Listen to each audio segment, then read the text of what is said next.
Welcome back, Sebastian here. So time for my power rankings for the 2026 Austrian Grand Prix. So starting off in number 22, I'm going to go with Franco Colapinto. So for Colapinto, qualified in 16th, had a pretty big mistake on his last run in Q2, and that meant that he ended up getting out-qualified by Gasly by about 9.5 tenths of a second. So the gap's unrepresentative, but caused by a mistake on Colapinto's end. In the Grand Prix, was able to make up one position, ends up finishing 15th on the road, but still behind his teammate. And while 22nd might be a bit harsh in a weekend where we didn't have a ton of drivers who had absolutely abysmal weekends, someone has to be last, and so today I just judged that Colapinto should be last on my power rankings. Number 21, I'm going to go with Lance Stroll. So for Stroll, he qualified 22nd, out-qualified by his teammate Fernando Alonso by about 4.2 tenths of a second. And then in the race was doing decently well, but retired from the race with some kind of mechanical issue. So a bit of a poor qualifying result for Stroll means that he ends up a bit adrift of Alonso in terms of one lap pace, and the race kind of hard to judge given Aston's issues and the fact that he had another mechanical DNF. But 21st it is for Stroll. Number 20, I'm going to go with Esteban Ocon. So for Ocon, out-qualified by his teammate, once again, Oliver Behrman by about 3 tenths of a second. Had a good start, but just gradually fell back in the race once again, as we've seen quite a few times from Ocon this year, and ends up finishing 16th on the road, a couple positions behind his teammate. Number 19, I'm going to go with Alex Albon, qualified 18th, out-qualified by his teammate Carlos Sainz by about 2.5 tenths of a second. Then the race finished in 17th place. And to be honest, I think anyone in the bottom 4 drivers you could really argue for 22nd, but realistically, I felt these were the kind of the 4 worst drivers from this past weekend. Now moving up to 18, I'm going to go with Fernando Alonso. So for Alonso, qualified 21st. We know the Aston's terrible. He did out-qualify Stroll by about just over 4 tenths of a second. So again, qualifying was not the issue. The reason why Alonso's down in 18th place is that he picked up a 5-second penalty for speeding in the pit lane. So a bit of a whoopsie there for Alonso, bit of a small mistake, and that drops him from probably what would have been the 3rd row, next row up, and that does drop him a couple positions down to 18th in my power rankings. Now, number 17, I'm going to go with Valtteri Bottas. So for Bottas, qualified in 20th, out-qualified by his teammate, once again, Sergio Perez, but pretty small margin. It was about 0.08 of a second, so not a lot in it between the two Cadillac drivers. Then in the race was just kind of managing things. But very, very short race for both Cadillac drivers. They only completed 5 laps, I believe. And so in the end, retired with some kind of brake issue. So very, very short weekend for Bottas. Number 16, I'm going to go with Charles Leclerc. Well, for Leclerc, the good news, I guess, this weekend is that he didn't crash in qualifying, which had been an issue that he'd had the last couple weekends. The bad news for Leclerc is that, once again, his race pace was noticeably much worse than his teammate Lewis Hamilton. So for Leclerc, did benefit, I think, a little bit from some of the circumstances at the end of qualifying, but starts on the front row, qualifies second, out-qualifies Hamilton by about 0.09 of a second, so a little bit of an advantage in terms of one-lap pace. But in the race, just falls backward like a stone. I do think in terms of race pace, Ferrari were probably 4th best on this track. So 8th place is about where he should finish, but still he finished about 20 seconds or so behind his teammate Lewis Hamilton, and showed that there was at least a little bit more pace in that Ferrari. So for Leclerc, I'm going to put him in 16th in my power rankings. Number 15, I'm going to go with Nico Hülkenberg. For Hülkenberg, qualified 14th, not a great qualifying session. Out-qualified by his teammate Bortoleto by about 0.3 tenths of a second. And was out-qualified by some cars like Behrman, who I think is a little bit of a slower car than the Audi this past weekend. Race was okay, moved his way up to 12th, which in the midfield, that's honestly the most anyone really moved up or down this past weekend. So I think race pace was generally pretty decent from Hülkenberg. And so being able to finish in 12th place in a race where there was so little movement in the midfield, it was quite strange. The front of the grid, you had quite a bit of movement, drivers changing from their starting positions, but in the midfield it was very, very static. And so for Hülkenberg, he was one of the few who was able to actually progress more than one spot. So I'm putting him 15th. So could probably justify being a little bit lower just based on qualifying alone, but I thought race was okay, and so he ends up a little bit higher in 15th. Number 14, I'm going to go with Sergio Perez. Not a very long weekend for Perez, just like his teammate. But for Perez, qualified 19th, out-qualified his teammate by about 900, like I said. And then in the race, again, some kind of brake issue meant that he was limited to 5 laps of running. And so a bit hard to judge Perez's weekend, but I felt he did a good enough job. Out-qualified Bottas, which is exactly what he needs to be doing. So I think 14th, it's a good spot for him. Moving on to number 13. 13th, I'm going to go with Carlos Sainz. So for Sainz, qualified 17th, out-qualified his teammate Albon once again with a pretty good lap in qualifying. Out-qualified his teammate by about 2.5 tenths of a second, but Williams really struggling at this Austrian circuit, and so still wasn't really good enough to get out of Q1 or to out-qualify anyone that wasn't a Cadillac or an Aston for that matter. And then in the race, some kind of mechanical issue and stopped on the pit straight, so a short weekend again for Carlos Sainz. I do believe that's his first mechanical related failure of the season. Now moving into the top 12, number 12, I am going to go with Isaac Hadjar. So for Hadjar, qualifying was okay. Qualified in 8th place, out-qualified by his teammate Max Verstappen by about 1/10.5 of a second. I do think that qualifying gap in the end did flatter Hadjar a little bit because, of course, Verstappen was unable to complete that second run in qualifying, second run in Q3, I should say. And before that, the gap had been trending towards like 7-8 tenths of a second, which obviously is kind of Tsunoda Perez territory, even Lawson territory, I should say. So did improve quite a bit that second run, and I think Verstappen, if we had been able to have a normal end to Q3, I think Verstappen maybe ends up in the top 4, and that makes Hadjar's run in Q3 look a little bit less impressive. So I do think that there was a little bit lacking in terms of one-lap pace. Race pace, I think, was good. The Red Bull race pace was pretty decent this weekend, and so he was able to finish ahead of Leclerc, finish ahead of Norris. But he still finished about 25 seconds or so off his teammate Verstappen. So still a pretty sizable gap there in race pace and qualifying pace, but I thought did a decent enough job and got a good haul of points for Red Bull. All right, number 11, I'm going to go with Lando Norris. So for Norris, qualifying was okay. Qualified 6th, out-qualified his teammate Oscar Piastri by the slimmest of margins, 9 thousandths of a second. And then just had a really odd race, was just really, really slow throughout. Race pace not particularly good. 10 seconds off his teammate Piastri, so definitely a bit of an odd one on a track where historically Norris has been so good. And when I did my best and worst qualifiers this weekend, this is one of Norris's best tracks. He does have one of the best qualifying records around this track. Race record's also pretty good as well. He did get his first podium in F1 here, but for whatever reason, this weekend just wasn't working for him, and the race pace was seemed to be a little bit missing. So a bit of a disappointing weekend for Norris, down in 11th. Now, moving up to 10th. 10th, I'm going to go with Kimi Antonelli. For Antonelli, qualifies 4th, out-qualified by his teammate George Russell by 3 tenths of a second.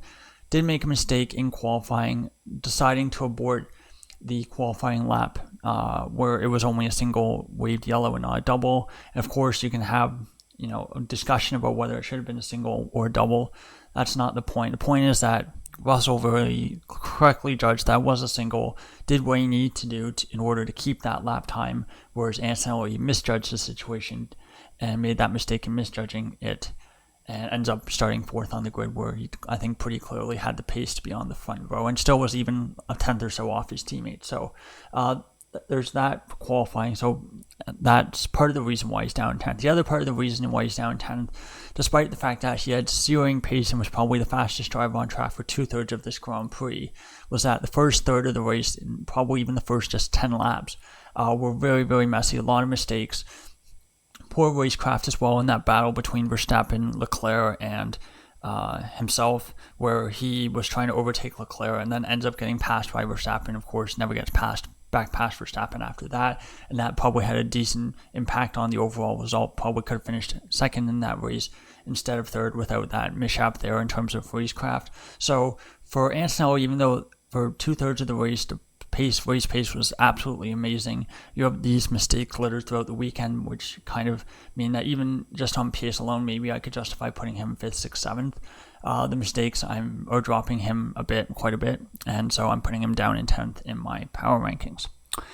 All right, now moving on to number 9, I'm going to go with Arvid Lindblad. So for Lindblad, did pretty well this weekend, was definitely second best between himself and his teammate. But that being said, the margins between himself and Lawson were very, very small, so I'm not going to penalize him too much for finishing behind his teammate in both qualifying and the race. But for Lindblad, out-qualified by his teammate by half a tenth of a second, so small margin there, and then a back and forth affair.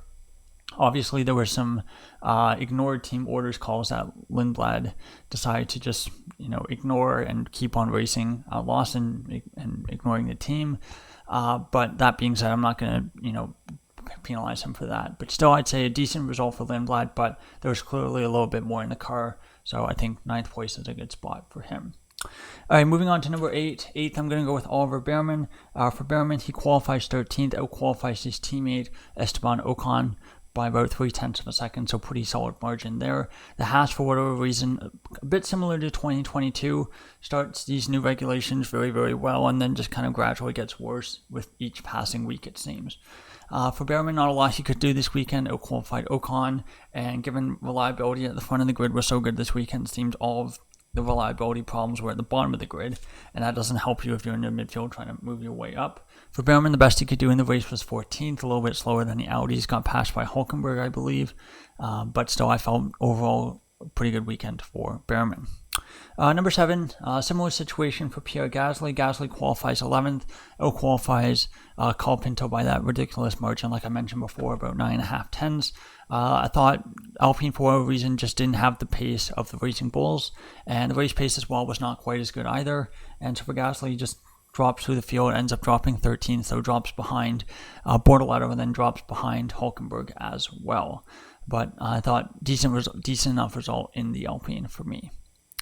All right, moving on to the top row, and number 6, I'm going to go with Gabriel Bortoleto. For Bortoleto, he qualifies 12th, out-qualifies his teammate Hulkenberg by 0.3 of a second. That's a qualifying result that he really needed. And then in the race, just had a really solid, clean race, finishes in 11th, and a little unfortunate that there were no incidents or reliability issues for any of the drivers in front of him. Otherwise, that would have been another points finish. I do believe this is his 3rd or 4th 11th place finish of the season, so could easily have more than the 2 points that he has for the season as a whole, but just been a little bit unlucky with the placement of the in the standings at the end of each race. So moving up to number 5, 5th, I'm going to go with Oscar Piastri. So out-qualified by his teammate Norris, like I said, by a very small margin, 6 thousandths of a second, but the race itself was very, very good. Race pace very, very solid, and a better strategy than Hamilton, and allows him to finish 4th instead of what likely would have been 5th. So really good execution on the McLaren side, and overall really good weekend for Piastri, I thought, or at least a really good race itself. All right, moving on to the top 4, and 4th, I'm going to go with Lewis Hamilton. So for Hamilton, qualifies 3rd, again, like Piastri, out-qualified by his teammate, a little bit of a bigger margin, 0.06 of a second between himself and Leclerc, but race pace was much better than his teammate once again, and could have been in the fight for a podium, but I think as the race went along, they just kind of got slower and slower, and their race pace got worse relative to the Mercedes and to Verstappen. But for Hamilton, really, what I think ruined his race was that decision to stop for soft tires under the virtual safety car. I'm not sure what Ferrari were thinking there. If anything, if you're going to take a cheap pit stop under a virtual safety car, you should be pitting for the hard tires, not the softs, and just trying to go to the end of the race, but didn't do that. So Hamilton ends up 5th, probably should have finished 4th, and I thought drove a really good race. Just kind of hurt by his team and hurt by the fact that for whatever reason, you had a very, very different result when it comes to tires compared to what we had last weekend, where the Ferrari race pace was excellent, and they were very, very good on their tires. So moving into the top 3, number 3, I'm going to go with Liam Lawson.